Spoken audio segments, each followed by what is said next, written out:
Selamat siang, Bunda Diana dan Bunda Citra. Apa kabar? Alhamdulillah, baik. Baik. Udah lama saya nggak ketemu sama Bunda Citra dan Bunda Diana. Sekarang semuanya online ya, Bunda ya. Tapi nggak masalah. Mungkin merefresh Mbak, lama nggak ketemu. Iya Bunda, tapi nggak masalah. Walaupun kita online, kita masih tetap bisa membagi ilmu, belajar bareng nih sama parents di luar sana gitu. Apalagi soal UNMI ini. Halo, apakah suaraku terdengar? Terdengar. Mbak? Oke, karena videonya di saya tiba-tiba berhenti Bunda. Saya takutnya sinyal saya yang nggak bener. Tapi nggak apa-apa. Semoga kalau misalnya nanti ada kesalahan teknis atau apa, semoga tidak mengganggu jalannya tag podcast kali ini gitu. Semoga tetap bisa membawa manfaat untuk parents di luar sana yang pengen tahu nih informasi seputaran pendidikan seksual anak usia dini itu kayak apa dan gimana sih gitu. Oke. Jadi hari ini teman-teman semua, bunda-bunda sekalian, aku akan menyampaikan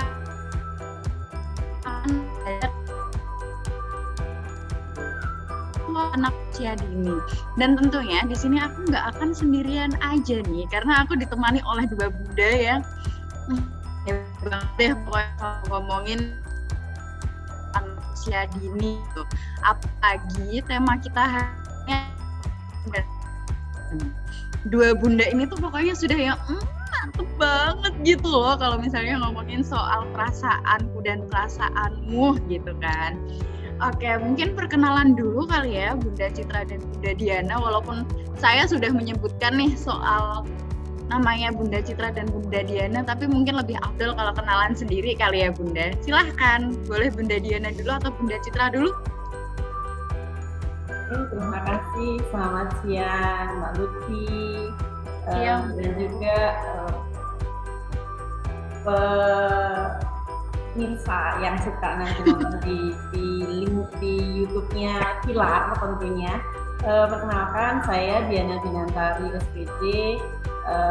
Saya salah satu pengimplementasi dari kegiatan UNMI dengan pendidikan kecakapan hidup sosial di PAUD Lab School UNES. Terus atas perkenalannya, silahkan Bunda Citra.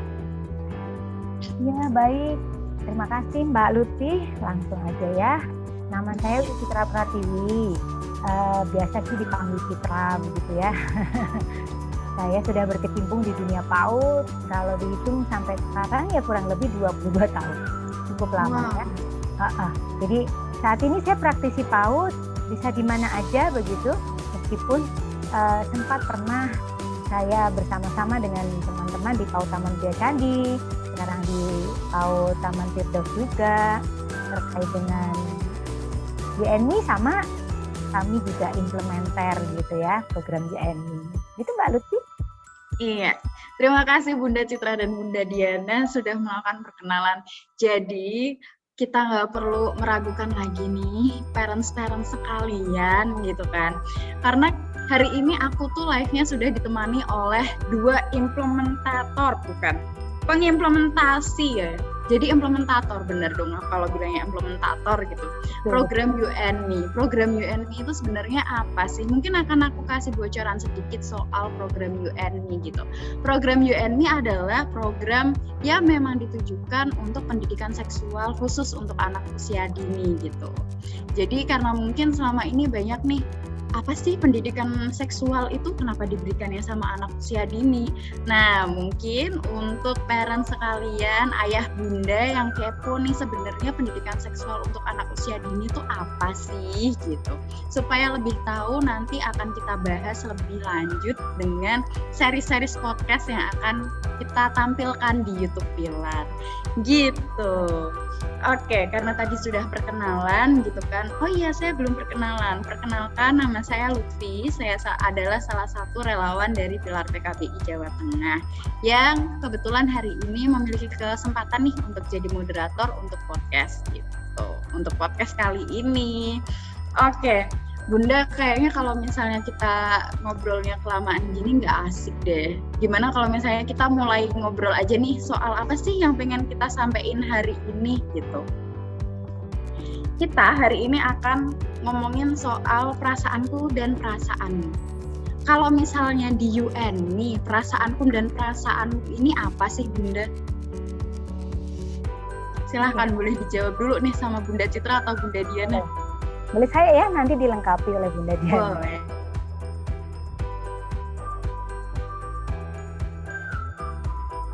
Karena keberadaan kami mungkin lebih banyak ke praktisi, begitu ya Mbak Lutfi ya, dan parents hebat yang mengikuti acara ini. Artinya yang kita bicarakan ini mungkin tidak bisa dikatakan sedalam kalau sama psikolog nih kita bahas banget tentang perasaan itu apa, emosi apa gitu. Tapi mungkin lebih kepada hal-hal yang terkait dengan rasa itu di hati dan yang bisa dilihat itu hubungannya dengan anak usia dini gitu. Yang simpel aja deh bahwa kalau perasaan itu seperti apa, apakah sama dengan emosi, paling gitu ya. Tapi memang sedikitnya kita mesti paham dulu bahwa kalau emosi itu dengan perasaan memang sering digandengkan gitu, apa ya, tipis banget perbedaannya, ya kan? Karena emosi dan perasaan ini memang memunculkan suatu hal yang bisa dilihat gitu, karena itu adalah berwujud rangsangan seseorang saat bertindak. Tetapi ternyata tidak bisa dikatakan bahwa emosi itu sama dengan perasaan juga. Sama halnya dengan nanti emosi pun ternyata nggak bisa dikatakan cuman marah aja gitu ya. Itu orang kok emosian gitu kan. Pikirnya kita awalnya emosi itu berarti yang suka marah gitu ya. Gitu ya. Apa bahkan suka menyerang orang lain, pada sesungguhnya enggak. Kalau emosi itu kan hubungannya dengan itu tadi ya, sebuah rangsangan yang muncul akibat dari apa yang dilihat dari ini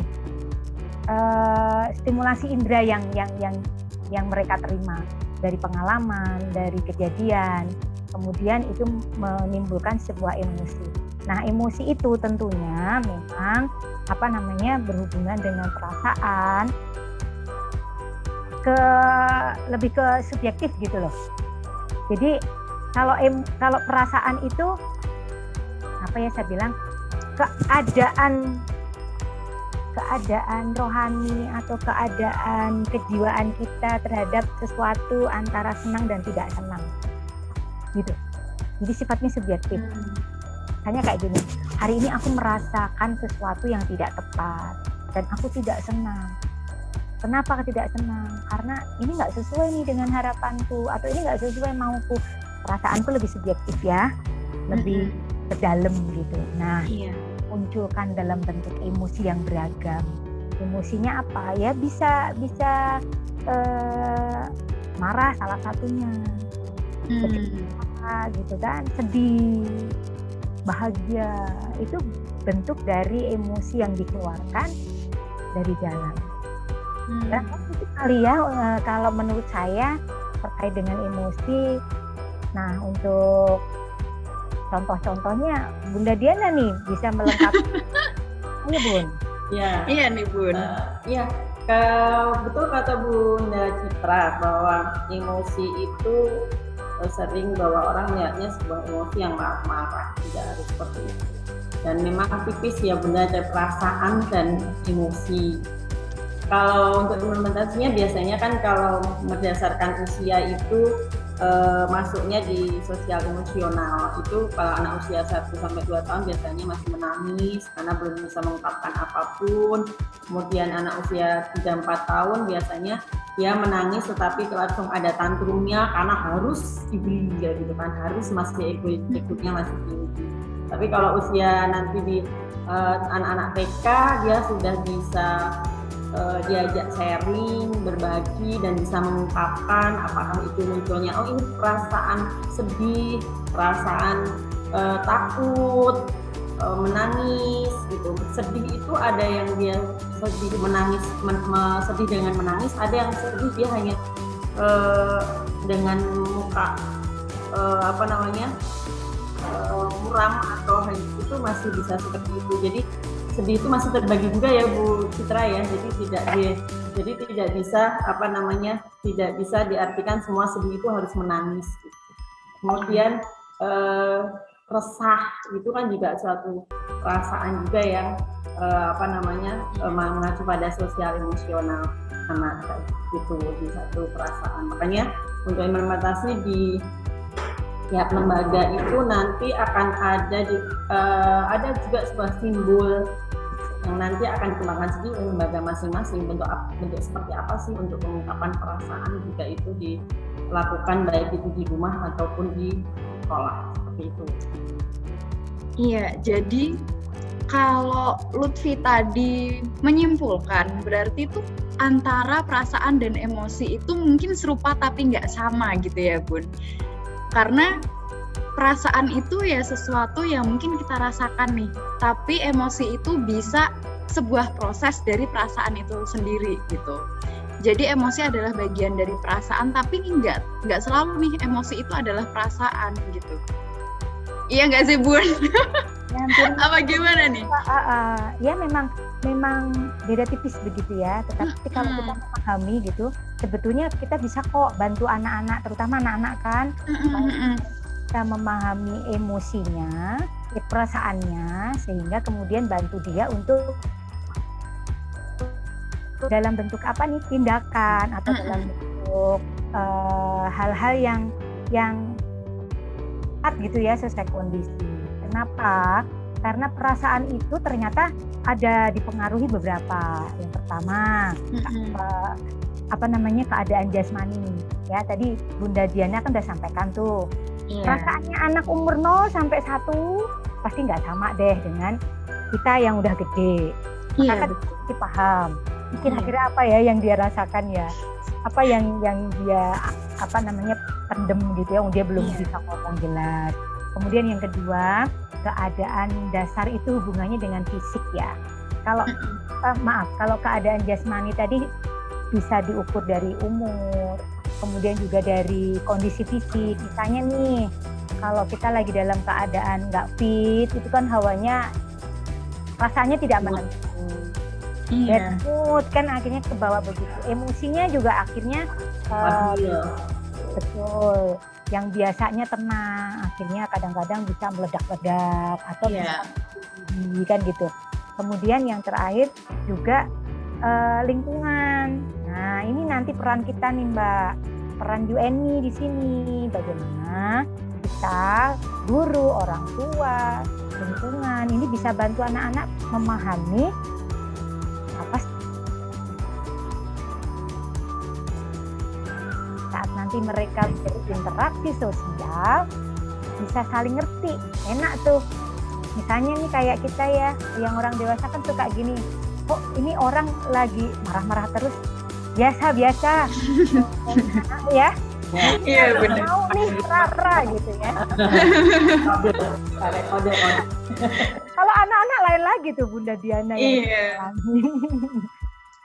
Iya, kalau anak-anak biasanya kan kalau kita lihat biasanya kalau anak-anak kan tergantung dari lingkungannya ya Bun. Kalau masih usia dini biasanya tergantung lingkungannya awal dia mulai bangun tidur itu sudah kondisinya seperti apa dulu. Nah itu yang kadang kalau di rumah saya yakin sebagai orang tua juga sudah tadi pas mulai bangun tidur dia sudah seperti saya sendiri aja lah. Kalau saat bangunnya sudah susah, orang tua buru-buru mau berangkat kerja, sudah harus bekerja, otomatis anak akan yang berdampak akan padahal kondisi emosi anak kadang orang tua tidak sadar kalau saat awal mulai pembentukan awal anak hari itu akan ceria itu adalah diawali dari saat dia bangun tidur atau saat sebelum dia tidur malam hari kita sudah memberikan suatu penguatan dulu. Jadi saat tidur itu dia sudah ada di alam bawah sadar dia supaya bisa terkondisikan. Sebenarnya, nah itu yang kadang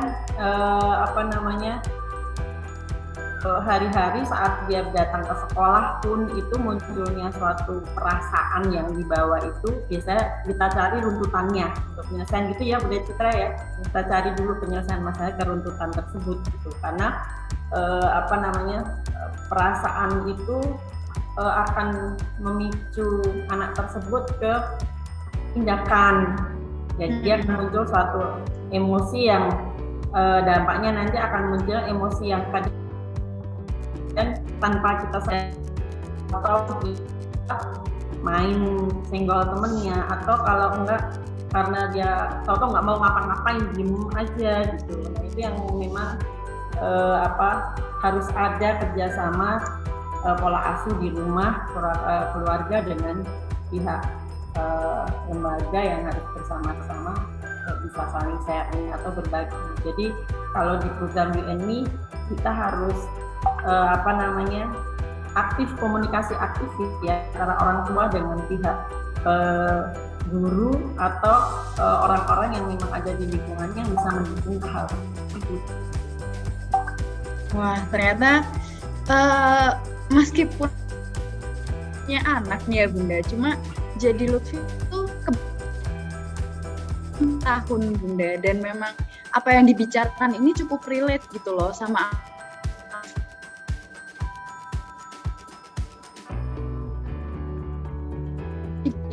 bener-bener relate nih sama yang dikatakan sama Bunda Diana. Perasaan atau emosi anak itu padahal terbangun ketika dia bangun tidur gitu. Ketika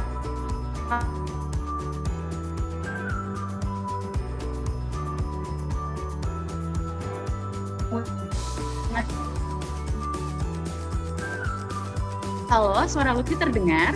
Dengar.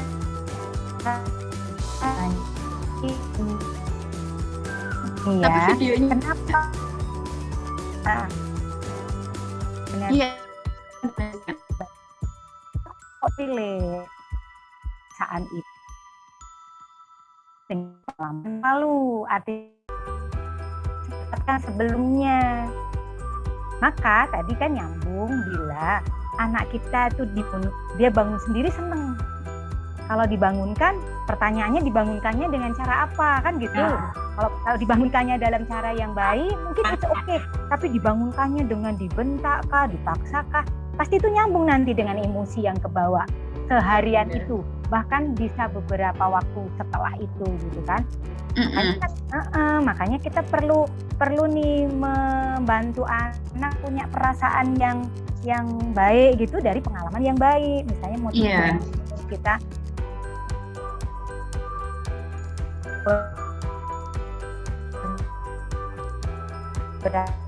itu kan kebiasaan yang jadi kalau misalnya malam nih kalau dia membiasakan sama sepupunya Lutfi itu ngobrol dulu Bunda, ngobrolin kayak hari ini gimana. Jadi emang Lutfi ngajak kita, tapi belum sampai bonding nih, besok bangun jam segini ya. Biasanya tuh kalau ada bonding seperti itu ketika ada acara-acara yang memang kayak wah besok harus bangun pagi gitu. Kayak misalnya dia harus sekolah, kan harus bangun pagi ya Bunda. Lutfi pasti akan bilang, ayo sekarang tidur dulu, besok bangun pagi ya, soalnya kan sekolah. Mau ketemu nggak sama guru-gurunya, mau ketemu sama guru nggak, atau mau ketemu nggak sama teman-temannya? Oh iya mau ketemu, kalau gitu tidur dulu ya gitu. Tapi kalau ini namanya anak kecil ya Bunda, kayak yang dibangunin tuh dia padahal dibanguninnya tuh kayak yuk bangun yuk udah pagi yuk, katanya mau sekolah. Dia tuh kayak nanti dulu. Ini Mbak nyambung pengalaman saya. Oh iya Bunda. Artinya gini, ternyata kita juga bisa loh tahu anak-anak pengen dibangunkan dalam cara apa. Sehingga itu mungkin akan bantu nantinya perasaan dia akan akan positif terus sepanjang waktu. Misalnya kamu minta dibangunkan dengan cara yang bagaimana? Oh, aku tuh nggak suka kalau dibangunkan dengan cara begini. Aku tuh maunya begini. Ya, macam-macam ya. Anak-anak mungkin beda-beda ya. Tapi itu bisa bantu banget kita sebagai orang tua. Oke, berarti memang ada perjanjian khusus, bisa ada perjanjian khusus nih sama anaknya sendiri gitu. Mau dibanguninnya gimana, Dek? Gitu misalnya. Kalau Bunda Diana ada nggak sih Bunda cerita-cerita soal anaknya Bunda? Atau mungkin ya pokoknya anak-anak usia dini lah, muridnya Bunda.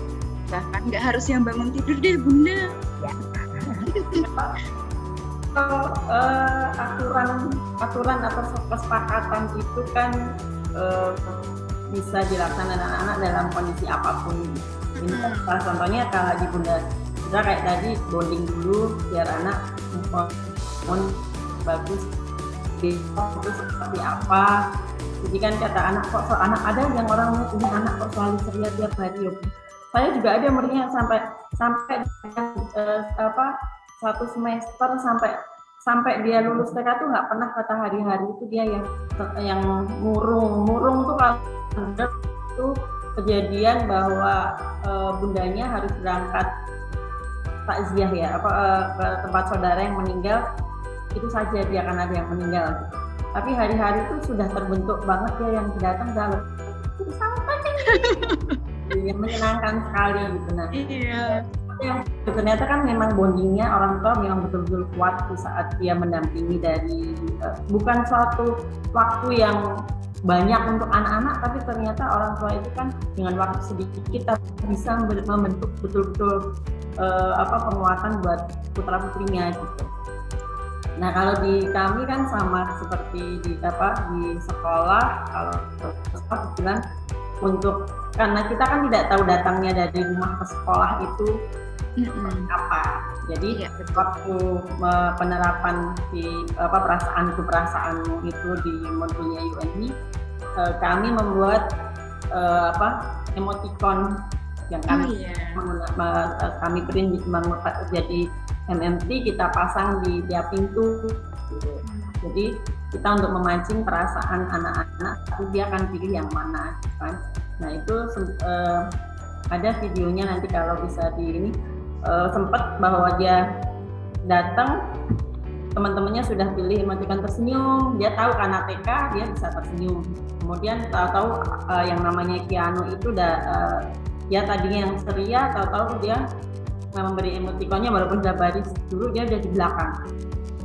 Masuk aja nggak mau lihat emoticon, mau pilih ada apa gitu, sampai dipanggil sama ibu panggil karena waktu itu saya coba tidak sengaja memang saya ambil shoot gambar ini sih ini. Nah kejadian itu yang mendadak waktu itu kita nggak tahu dia masuk aja kelas Miss nanya Kiana kenapa tidak mau pilih enggak katanya. Terus kenapa? Terus yaudah pilih langsung aku marah. Saya juga padahal sepertinya kayak barusan tidak ada kejadian apa-apa gitu. Iya. Makanya terus baru setelah itu dengan gambar emoticon itu ternyata kan sangat membantu kami untuk mengetahui kondisi perasaan anak yang muncul dengan bentuk simbol simbol emosi yang kita masih sederhana, hanya tertawa, tersenyum, sedih, menangis, marah, itu hanya 4 yang begini. Walaupun sebenarnya saat kita urai itu akan muncul ada ternyata dia marahnya itu karena ternyata takut, bukan marah yang jadi kita harus mengurai lagi di dalamnya ternyata itu Bunda Citra, jadi ternyata memang kita harus mengurai lagi. Betul. Jadi Mbak Lutfi nambahin ya. Bagiannya bahwa anak-anak kita itu kan karena anak usia dini, mereka muncul dalam bentuk emosi tadi itu namanya apa gitu ya.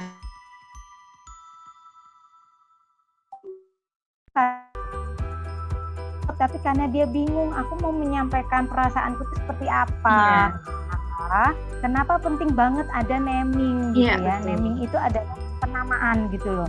mereka butuh ngerti bahwa kalau kondisinya aku seneng gitu ya, apakah kamu dipancing dulu kan memang agar mereka punya kosakata gitu ya, bahwa senang itu seperti ini, sedih seperti ini, marah kamu boleh kok, cuman marahnya yang bagaimana, marah yang seperti apa, kemudian kecewa itu bagaimana, bahkan takut tadi ya.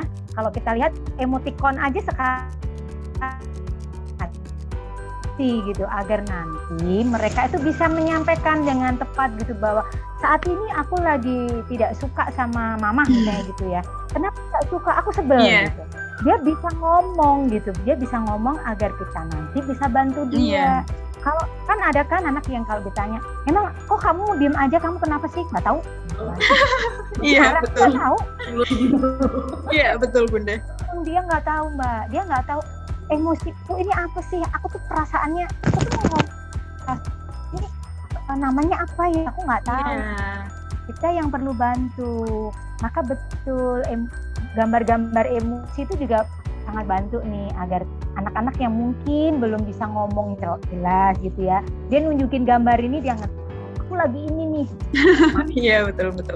Marah itu kan banyak ya, ada yang sampai melotot, ada yang marah. Nah, lucu-lucu itu perlu dikasih tahu ke anak-anak dari. Iya betul. Iya betul. Iya Bunda, ngomongin soal ini tuh Lutfi jadi ingat gini Bu.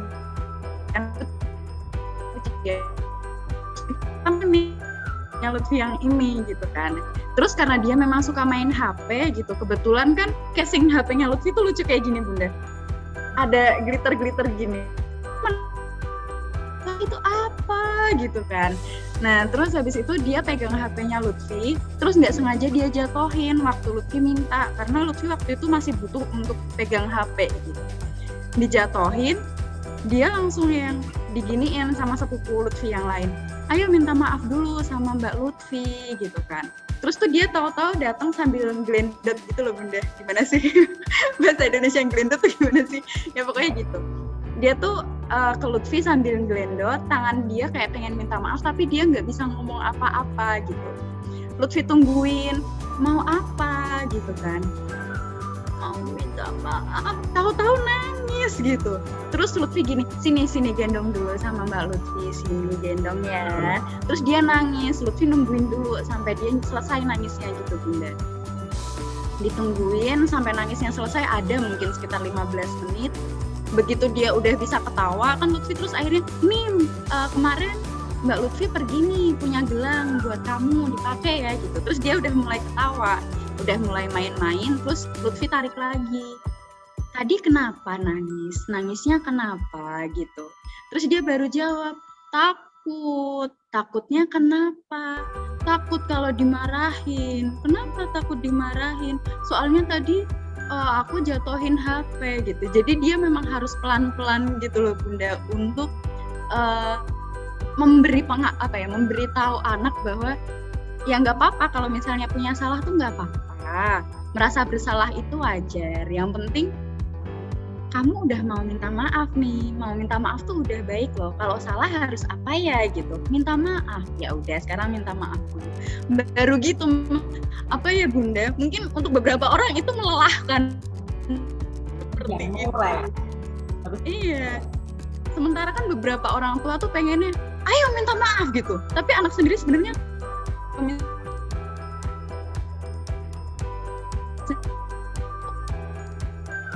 kayak apa kan butuh proses. Salut sih kalau misalnya sama bunda-bunda yang ternyata udah bisa mengimplementasikan itu dengan wah sabar banget sih gitu Bunda. Ya gitu ya Bunda Citra, emang dampaknya bahwa saat terjadi sesuatu dengan anak itu, sesuatu yang mungkin dia tidak sengaja, atau kalau menurut orang dewasa itu ada kesalahan, tetapi orang dewasa langsung memberikan jas kayak tadi, ayo minta maaf gitu. Di penangkapan anak tersebut bahwa kalau itu tadi kan langsung bilang aku salah gitu. Jadi dia kan kalau di kami kan saat bagaimana ya infonya apa. Jadi kita mengurai dulu untuk bukan arah kita langsung ayo minta maaf. Gitu. Iya betul. mereka terus baiknya bagaimana sampai dia menemukan bahwa saya harus minta maaf nih. Iya. Jadi dari dirinya sendiri gitu. Kalau tadi kan karena terus langsung ditembak, ayo minta maaf Iya, suami. betul. Iya. Ya gitu sih, nggak semuanya, maksudnya kalau itu karena kita di ranah pendidikan ya, Bunda Citra, Iya. jadinya kita bisa mengurai. Kalau ya itu tadi perlunya suatu komunikasi pola asuh keluarga dengan guru yang ada di sekolah gitu, supaya kita bisa saling melengkapi dan saling belajar. Intinya direspon, Mbak. Iya, Respon betul. awal Bunda. orang dewasa gitu ya, respon awal lingkungan Iya. terhadap apa yang mereka lakukan itu sesungguhnya nanti yang akan dibawa oleh mereka.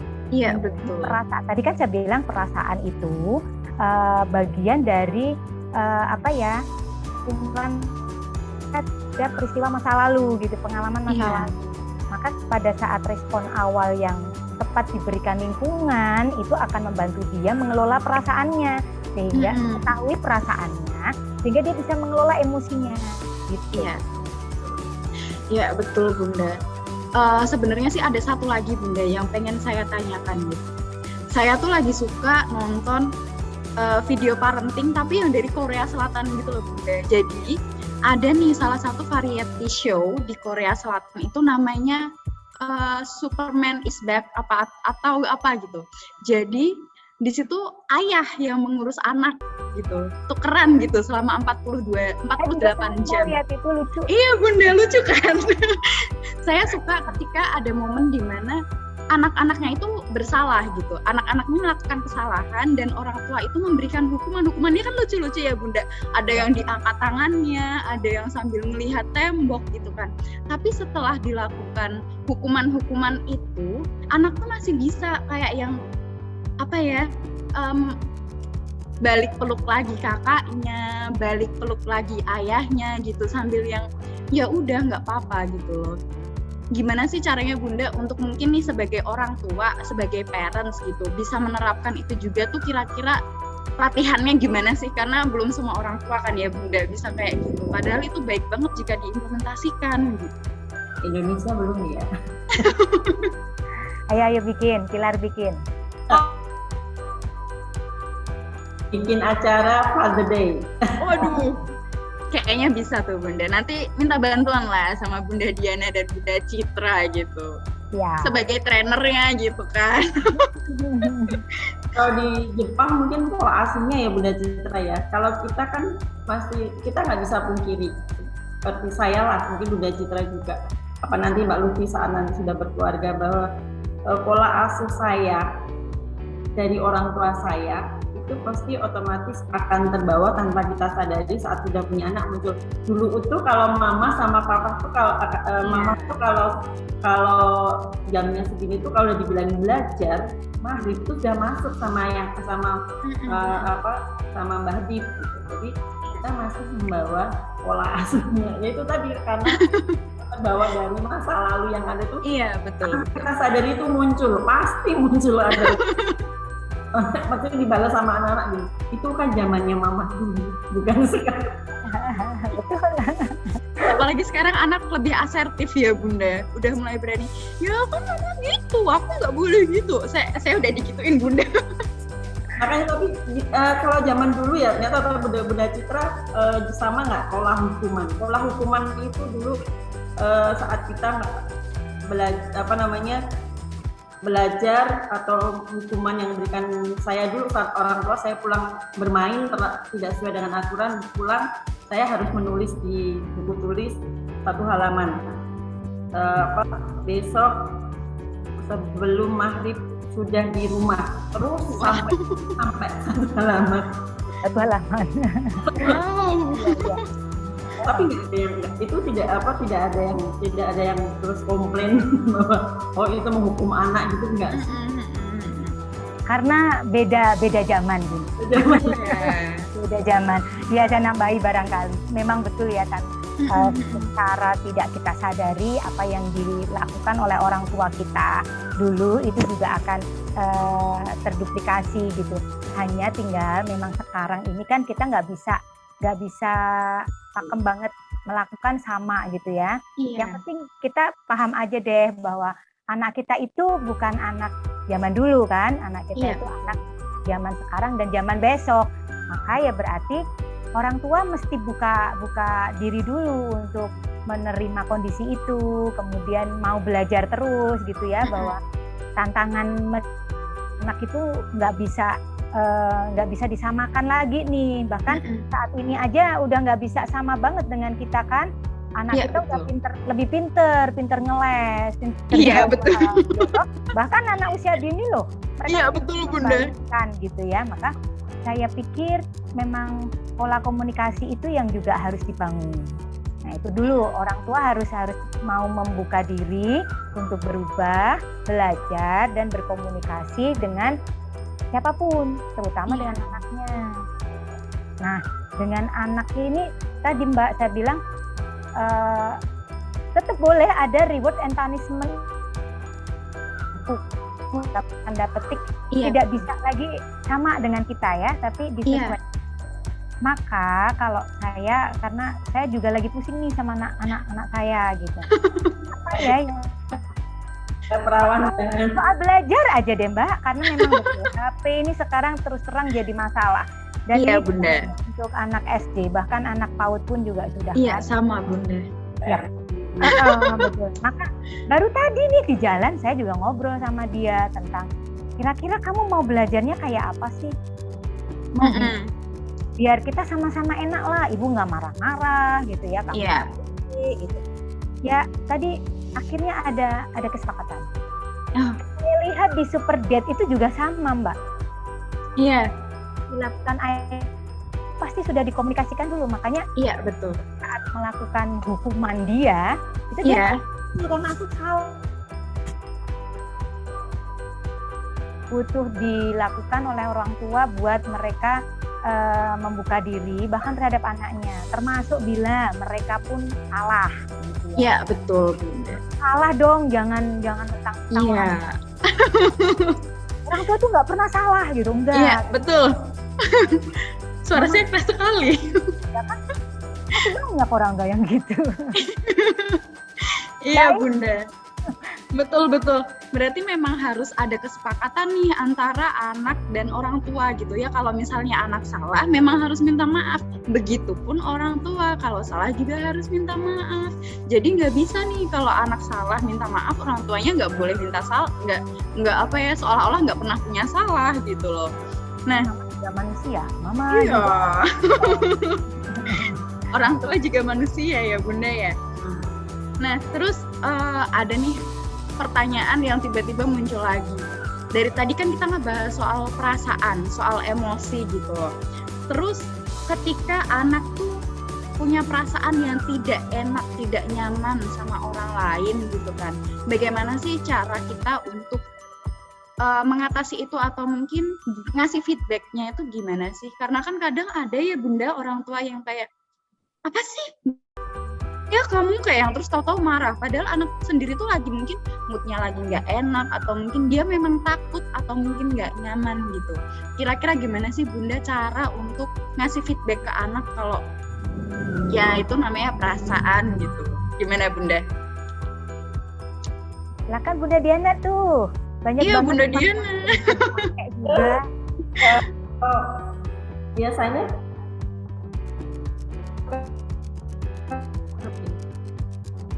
tubuhnya anak atau sikapnya anak gitu. Kalau di saya itu ya ada beberapa anak yang saat tidak sebelumnya tidak ada pemberitahuan kalau akan ada yang datang berkunjung, atau saat ada datang berkunjung pasti akan permisi, ada tamu loh, kita mau kenal sama teman-teman. Nanti ada di antara yang selalu udah berdiri, selamat pagi, kan sudah ada tuh.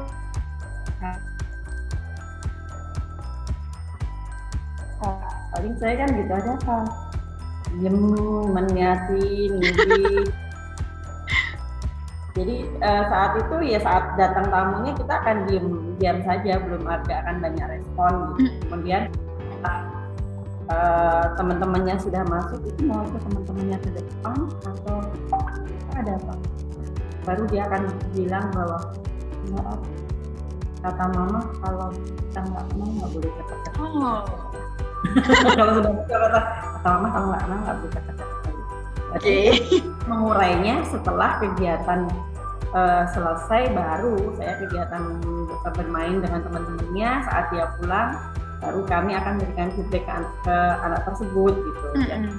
Biasanya kita akan mengurai mengapa nggak boleh ada ini, dan kita akhirnya komunikasikan juga dengan orang tua, karena kalau sudah ada aturan dari rumah itu kadang melekat dengan anak-anak. Jadi saat di sekolah kita juga harus komunikasikan supaya sama-sama dari rumah juga mengurai, di sekolah juga kita bisa mengurai apa yang terekam di anak-anak dengan pesan orang tua bahwa kalau kita nggak kenal nggak boleh dekat-dekat. Nah itu kan harus diurai dengan dua sisi, karena tidak seperti itu yang kemarin dengan dia langsung di belakang.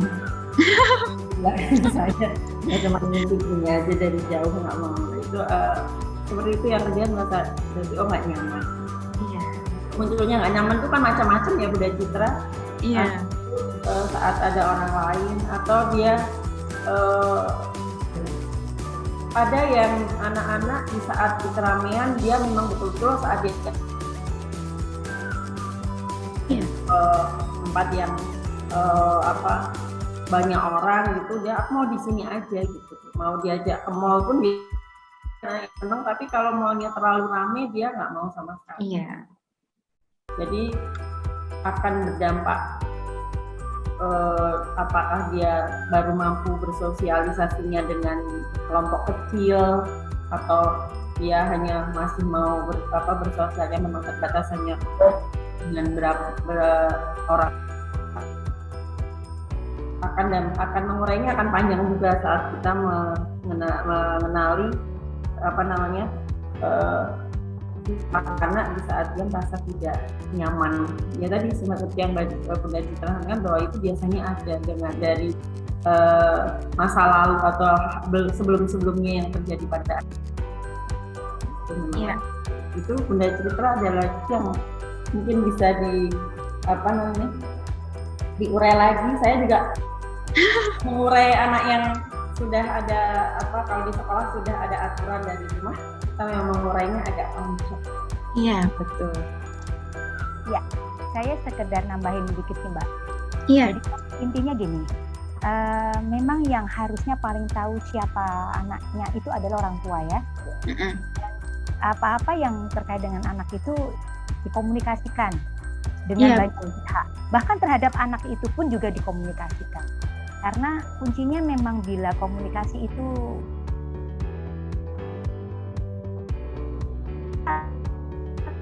yang lain kan bisa bantu terkait dengan kondisi.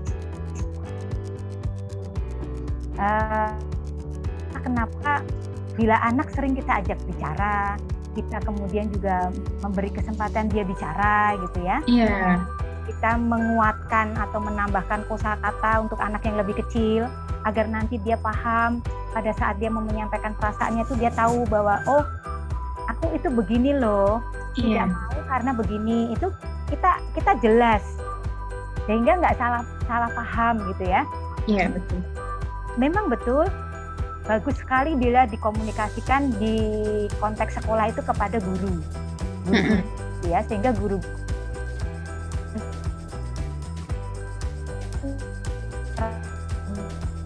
satu contoh nih pada saat mereka main bersama. Kan kadang suka ada anak yang menunjukkan perilaku yang atau kondisi. Iya, betul. Karena latar belakang dari rumah itu beda-beda, aturan yang didapat oleh anak dari orang tuanya itu juga beda-beda. Kadang itu kan jadi singgungan tuh Mbak, betul ya? Iya, betul. Jadi sendiri akhirnya. Nah, maka fungsi guru pada saat guru itu juga mengetahui latar belakangnya, kemudian hal-hal terkait dengan anak tersebut itu bisa bantu. Misalnya nih, bahkan untuk serumah aja deh kalau itu lebih dari satu anak ya. Itu karena dia tadi sedang ini loh masalahnya. Jadi bukan karena sama kamu juga nggak boleh berpikir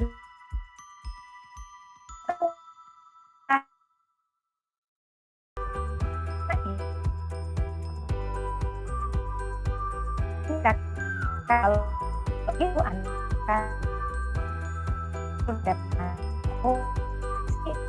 itu pintar tapi ayahnya perginya nggak pulang-pulang kan, janjinya mau pulang cepat ternyata belum.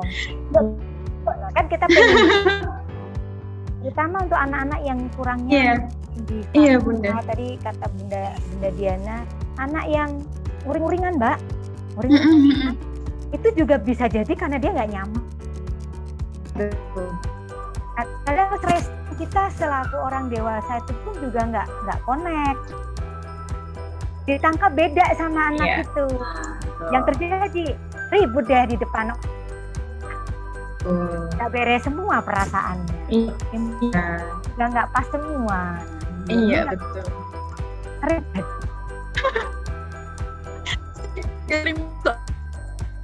Iya enggak.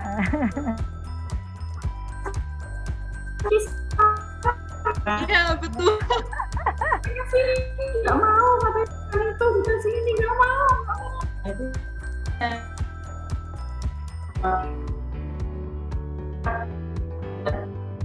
Anak-anak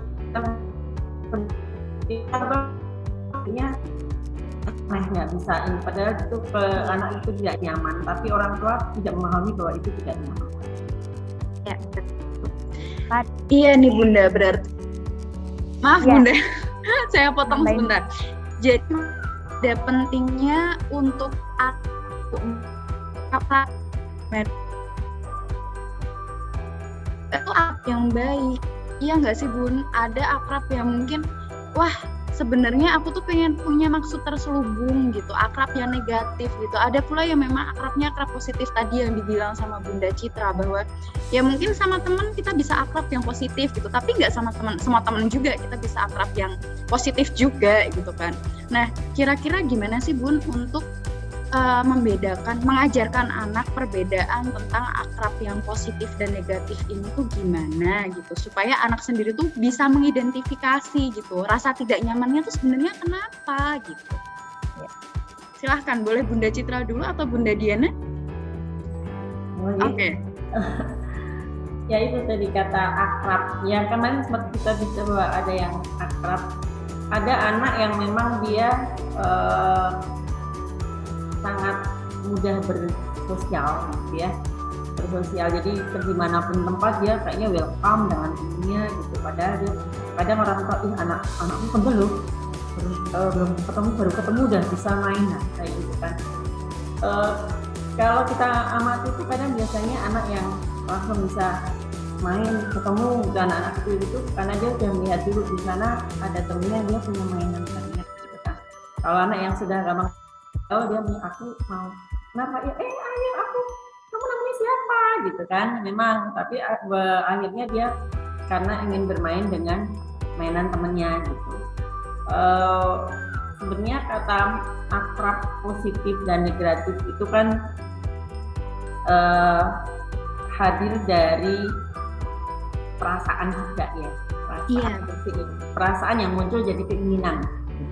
Iya. Nah, kalau beberapa yang ada di kami itu yang akrab dalam artian sudah kenal lebih dahulu, itu biasanya masih ada bolong-bolongan gitu. Kalau akrab latar belakang sosial dia di rumah yang kebetulan anak pertama, kemudian tidak boleh jarang main keluar rumah, jadinya dia bertemu dengan teman yang ada di sekolah saja, dan dia pasti mencari soulmate satu orang. Ketemu sama satu orang, nanti nambah ketemu temannya yang lainnya, dia masih harus dengan itu gitu. Ada juga yang memang dia dapat bermain bersama, tetapi dia tipenya bukan tipe yang mempengaruhi temannya untuk mengikuti keinginan dia. Nah itu yang benar akrab negatifnya saat itu tadi, dia punya teman dekat, tapi dia harus mempengaruhi teman tersebut untuk harus denganku gitu, harus apa yang ini harus berdua gitu. Sementara kalau yang positif akan banyak hal, bahwa teman-temannya memang mengajak untuk dalam bersosial, dia yang memang untuk membangun kebersamaan gitu, tidak punya keinginan atau maksud lain gitu untuk saat bersosialisasi atau berinteraksi dengan temannya itu yang dan negatif. Pertama awal ajaran baru banyak hal yang negatif, itu tadi kita harus mengurai akrabnya negatif ini, karena memang kita masih mengenali pola asuhnya di rumah yang akhirnya masuk, jadi dia hanya Miss maaf, orang tuanya juga ikut sih. Jadi saya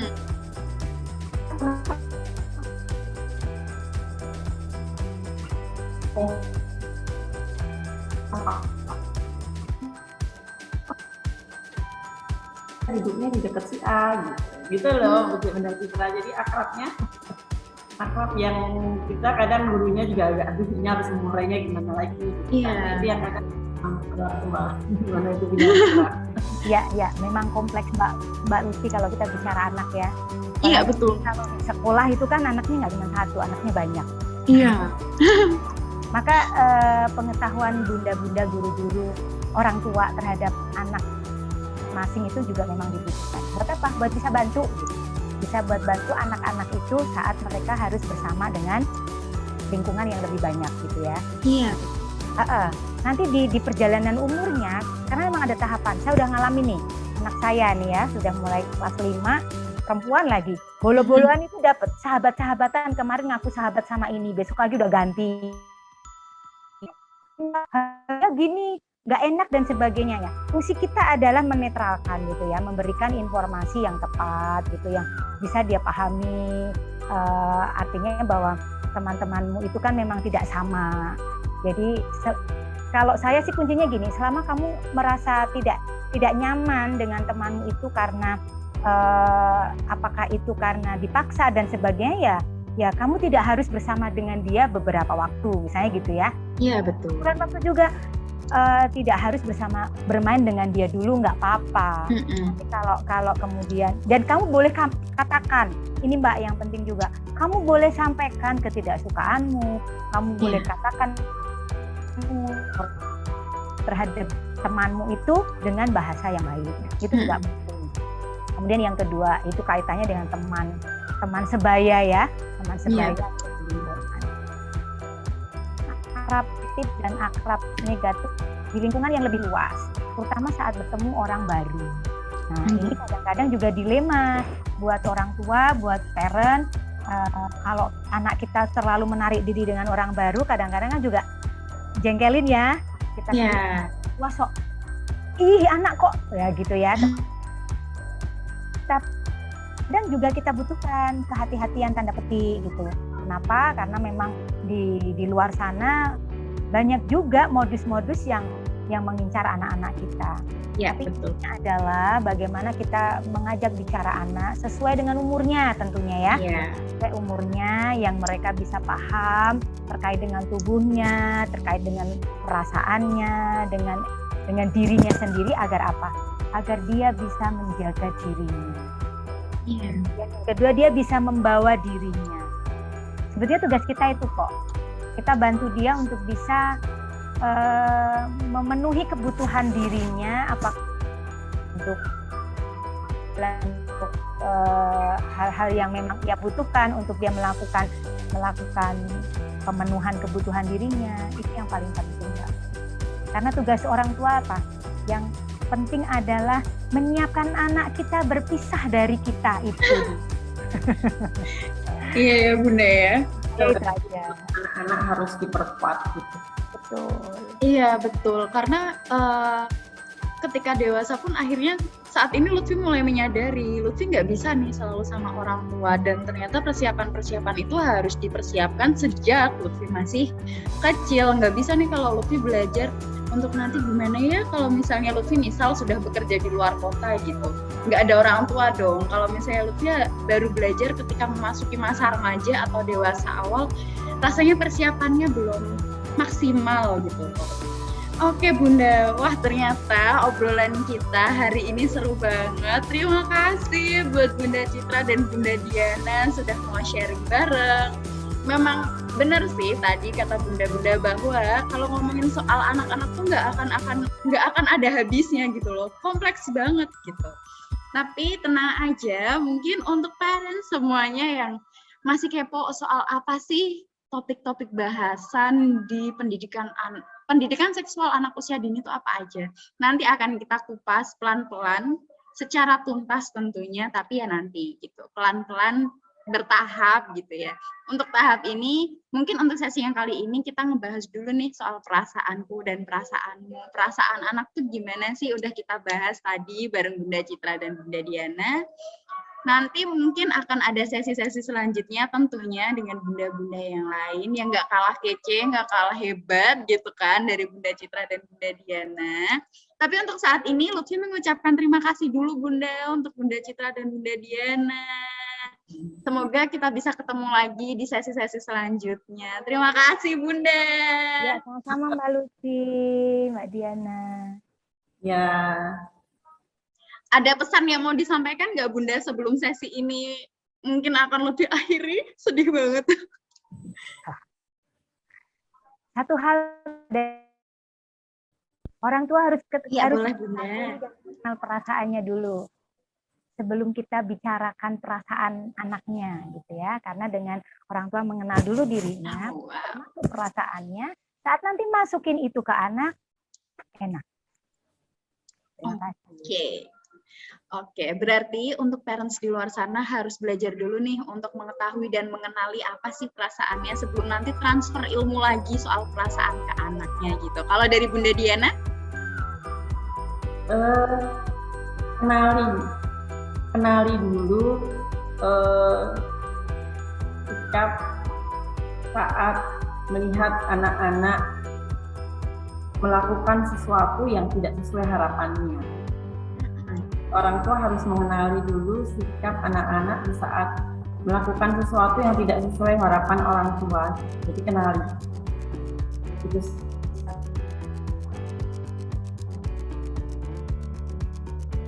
Untuk perlahan-lahan menurunkan ekspektasi terhadap anak gitu. Supaya nantinya juga nggak kecewa ya Bunda kalau ada perilaku anak yang tidak sesuai dengan apa sih yang diinginkan orang tua gitu. Untuk Bunda Citra dan Bunda Diana, Lutfi mohon maaf kalau dalam penyampaiannya banyak kesalahan. Semoga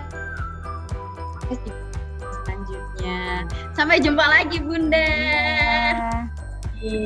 Hidup pilar terus kembali bersama. Terima kasih. Oh ya, untuk mungkin untuk parents semuanya, kalau misalnya mau cari-cari info tentang Cash Pro, bisa banget kepoin ke Instagram kita @lar_PKBI. Di sana banyak banget informasi seputaran remaja dan info HKSR lainnya. Jadi jangan ragu-ragu untuk menghubungi kita atau mungkin mau WhatsApp kita juga boleh di 0822 4268 9694. Oke, untuk podcast hari ini Lutfi akhiri. Wabillahi taufiq wal hidayah. Wassalamualaikum warahmatullahi wabarakatuh. Jaga kesehatan semuanya. Terima kasih.